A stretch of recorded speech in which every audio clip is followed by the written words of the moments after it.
Mamdani, this is a message from an Arab Muslim who knows the Middle East far better than many in the West. The ideology that deserves to be confronted is the ideology of the Iranian regime, the ideology of the Houthis, the ideology of Hamas, Palestinian Islamic Jihad, and Islamist extremism. It is the very same ideology that brought down the Twin Towers in your city. The World Trade Center was not simply struck by 2 airplanes. It was struck by an ideology that hates America. Your compassion for the Palestinian children is noble, but you remained silent when Israeli children were massacred on October 7. You remained silent when Kfir and Ariel Bibas, toddlers, were kidnapped by Hamas. Some even called it resistance. In what dictionary is kidnapping toddlers considered resistance? Or is it because they were Jews? Mr. Mayor, you refuse to say whether Hamas should disarm. If you truly want to stand for justice, then please reject selective humanity. You can stand with both Palestinians and Israelis. You can support the Palestinian people's right to live in dignity side by side with Israel, not instead of Israel. So, Zohran Mamdani, mayor of New York City, came out with a speech the other day talking about how Bibi Netanyahu is a war criminal and that he will not allow Netanyahu to come into New York City without getting arrested. So Trump said that's not going to happen. Everyone's talking about it, and I want to show it to you guys. So make sure to subscribe to the channel, leave your comments, like the video. Follow me at Rafi the Realtor for all of your South Florida real estate needs, and you can support the channel by clicking on the Buy Me a Coffee link in the pinned comment or description. Let's get into it. Benjamin Netanyahu is a war criminal, the architect of a horrific genocide against the Palestinian people. He is responsible for the killing of more than 73,000 people, for the maiming of tens of thousands of children as those who survive undergo amputation without anesthesia, for the targeting of neonatal hospitals and maternity care centers, denying newborns even the chance to live, for the countless people he starved as he blocked food and humanitarian aid from reaching them, for the gunning down of hundreds of aid workers and journalists. And just last month, the UN confirmed that Palestinian children continue to be deliberately targeted and killed by Israeli armed forces, more than 8 months after the so-called ceasefire. The list goes on and on, all as we, as Americans, pay for the bombs that do the killing. There is a reason the International Criminal Court issued a warrant for his arrest. As human beings, we have spent generations building a shared understanding that there are crimes so grave they offend all of humanity. Anyone, with their eyes, with their heart, with their conscience, should recognize the devastation he has wrought and understand that he belongs before a court of law. As I've said, I agree with the ICC that Benjamin Netanyahu should be arrested and tried for his crimes, as I do for anyone else charged by the ICC. My administration has reviewed every avenue available under applicable law to determine whether New York City could execute the International Criminal Court's arrest warrant if Benjamin Netanyahu came here. It is clear that we do not have the independent legal authority to enforce this warrant. The federal government, however, does, and I call on them to join the ICC and execute this warrant. And I want to be equally clear. Benjamin Netanyahu is not welcome in New York City, nor is any other war criminal at large. While we cannot end the genocide on our own, we can decide whether our silence will become another weapon, and we can examine every tool we have to defend the humanity and dignity of all people. That is my commitment to you. Could the mayor of New York City have Prime Minister Benjamin Netanyahu arrested? He says he's looking into it. The Israeli leader is expected to attend the UN General Assembly in New York in September. Speaking on the New York Times The Interview podcast, Mayor Mamdani said he's having, quote, active conversations about what the law allows him to do. You're actively looking to see if you can actually arrest him. I think we are looking at all of our legal obligations, and one of them is with regards to the United Nations. But the other part of this is we're not talking about a personal assessment of Benjamin Netanyahu. We're talking about the International Criminal Court and the fact that they have a warrant out for this prime minister's arrest.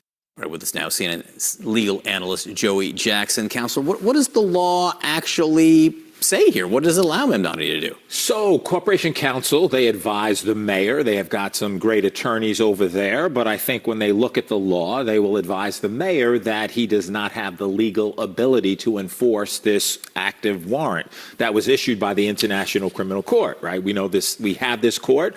This court's been around for about 24 years or so. They certainly prosecute war crimes, which is their legal right and obligation, but the New York City mayor has no authority, and in fact, it's illegal for him to do so. Who does have authority? So you have member states and you have non-member states, right? And these member states who are actively involved, they certainly have the authority to do so. Europe is involved. They could certainly do it. You've got countries in Latin America and Africa as well. United Kingdom is a member state here. The United States is not a member state. That's the key. Yes, it is. And even if the United States were a member state, would it be up to a city jurisdiction, or would it be more likely a federal case? So it would be federal, but it would be a little bit more complicated. So here's the reality, right? There are multiple barriers that would prevent a local official from doing it. The first thing to your question is there's something called the preemption doctrine. What is that? That means that the federal government has these laws, some of which preempt local law. In this particular circumstance, the federal law would be controlling. And as a result of that, the federal law says not only can you not do it, John, but it's illegal to enforce a mandate of the international criminal court. In addition to that, you have something called diplomatic immunity, which is absolute. And based upon the diplomatic immunity, you certainly cannot touch Netanyahu when he came here. So it would be illegal for the mayor to do that. So that pretty much sums it up. Yes. I mean, you know, and so his legal advice is going to tell him, A, this is actually a non-issue. B, you can't do this. There's no scenario then, roughly, where New York City police go and take him into custody. There is no scenario, and in fact, John, you could be prosecuted for doing that. The law is very clear with respect to immunity. The law is very clear with regard to us not being a member state of the International Criminal Court. The law is very clear as it relates to not being able to touch Netanyahu when he comes to New York. Okay, for the mayor to question and have his very good legal counsel weigh in, but I think when they do so, they will say, Mayor, you don't have the ability to do it no matter what you may personally believe with regard to the active warrant for Mr. Netanyahu. That's what lawyers and billable hours are for. Doesn't mean that it will not be eventful if and when the prime minister comes here in the fall. That will no doubt be a big deal.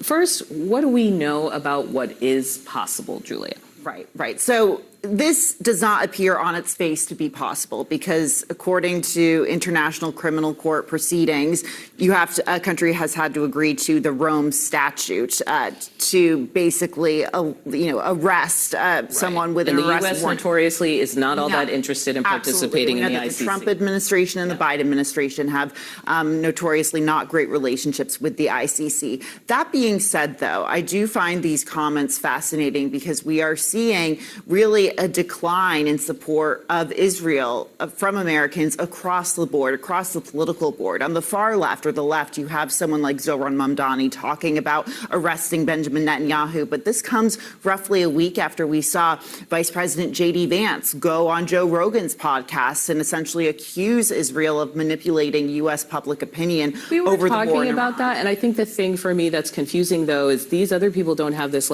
very large Jewish constituency that has been activist, and upset with the way he has talked about this issue. And I believe it was a campaign promise.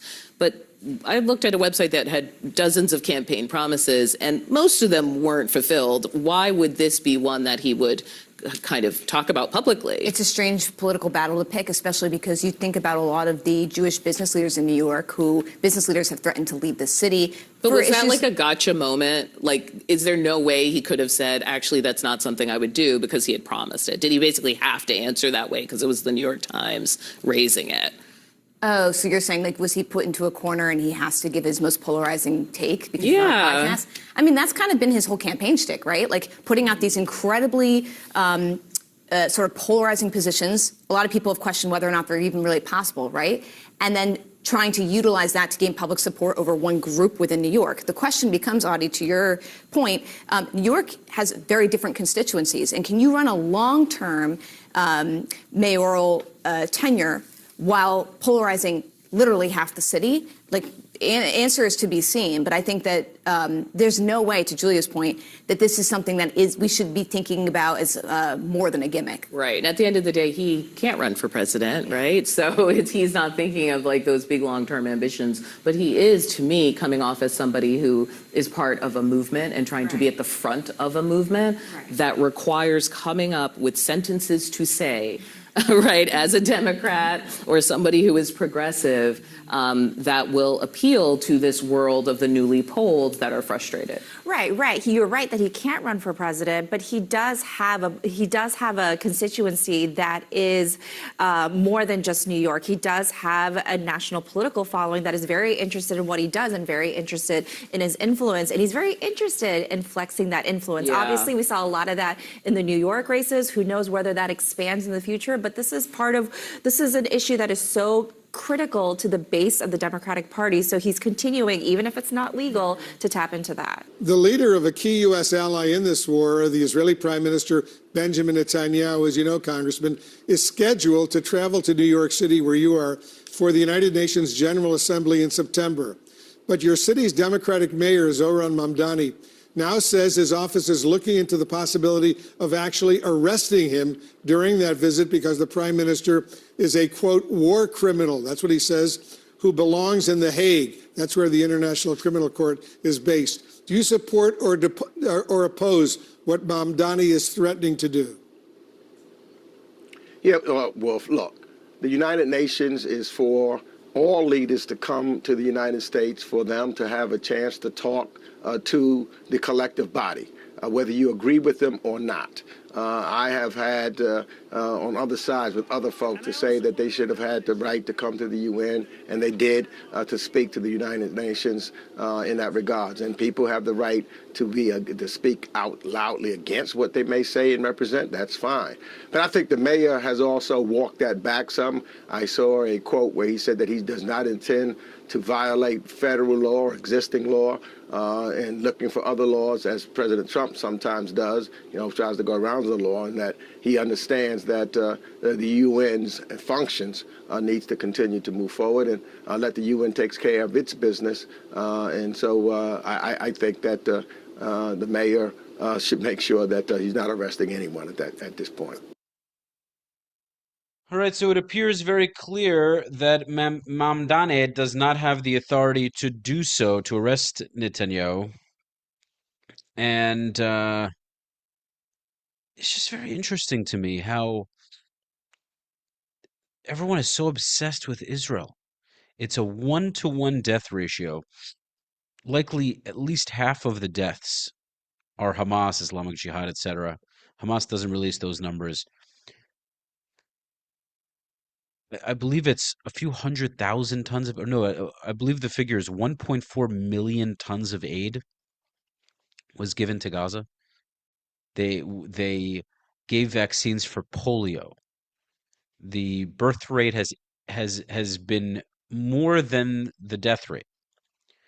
And yet you have Russia and Ukraine, you have African countries, you have the Uyghurs in China that no one's talking about. And yet, Bibi is the only person who everyone's fucking up in arms about. This is just what it is. It's crazy. It's fucking stupid. But yeah, you can kick rocks, Mamdani, because you ain't gonna do shit. So hopefully Bibi is gonna visit, and Mamdani is gonna see how powerless he is.